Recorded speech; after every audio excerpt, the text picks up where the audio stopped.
ప్రభు పేరిట దేవుని బిడ్డని మీ అందరికీ కృప కలుగును గాక. ఆమేన్. పరిశుద్ధ గ్రంథంలో దేవుని వాక్యమును ధ్యానించుకుందాం.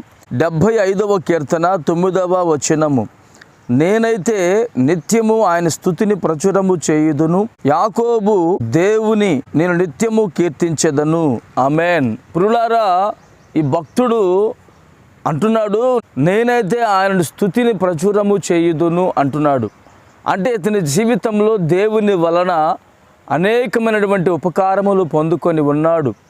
అతని జీవితంలో కన్నీళ్ళు అతడు అన్నపానములుగా భుజిస్తూ ఉన్నప్పుడు ఆ దుఃఖ సహితమైనటువంటి జీవితం దేవాది దేవునికి అతడు ప్రార్థన చేస్తే ప్రభు తీసివేశాడు. అతని యొక్క ప్రార్థనకు ప్రభు జవాబిచ్చాడు. పోగొట్టుకున్నవన్నీ తిరిగి పొందుకున్నాడు.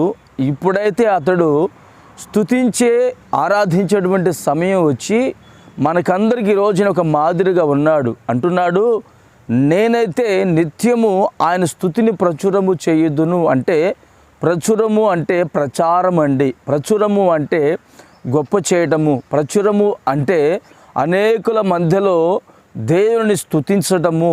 అతడట స్తుతిస్తున్నాడట, యాకోబు దేవుని కీర్తిస్తున్నాడు. మరి మనము భక్తుడైతే అతడు దేవుని సందులో మొరపెట్టి స్తుతిస్తున్నాడు, మొరపెట్టి కీర్తిస్తున్నాడు. మరి ఈ రోజున దేవుని వాక్యం వింటున్నటువంటి మనము ప్రభువుని స్తుతించేవారిగా, ప్రభువుని కీర్తించేవారిగా నిలిచి ఉన్నామా? చూడండి, బైబిల్ గ్రంథంలో మరొక మాట తెలియపరుస్తాను. యోబు ఉన్నాడు, దేవుడు సమస్తం ఇచ్చినప్పుడు స్తుతించాడు, సమస్తము పోగొట్టుకున్న తర్వాత కూడా స్తుతిస్తున్నాడు. అంటే మన జీవితము స్తుతిమయముగా మలచబడాలి అంటే ప్రతి విషయమందు మనము ప్రభువుకి స్తుతియాగము చెల్లించాలండి. మనం బ్రతుకుతున్నను, జీవిస్తున్నను, నడిపించబడుతున్నను ఈ జీవన విధానములో అనేకమైనటువంటి పోరాటాలు కలిగినను దేవునిని మనము దూషించక ప్రతి నిత్యము ఆయన స్తుతిని మనము ప్రచురము చేయగలిగితే ఈ భక్తుని వలె మన జీవితాన్ని కూడా యేసయ్య ఆశీర్వాదకరపు మార్గంలో నిలుపునుగాక. ఆమేన్. ప్రార్థన చేసుకుందాం. ప్రేమగల తండ్రి, పరిశుద్ధుడా, స్తోత్రం చెల్లిస్తున్నాము నాయన. ఈ భక్తుని వలె మేము కూడా తండ్రి మీ స్తుతిని నిత్యము ప్రచురము చేయడానికి, మీ స్తుతిని నాయన నిత్యము అనేక మంది ప్రజల మధ్యలో కీర్తించడానికి, మీ నామమును మేము ఆరాధించడానికి మీరు మాకు సహాయము చేయండి.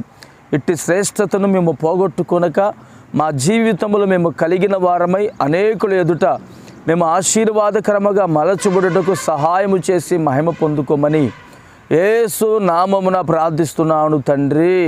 ఆమేన్.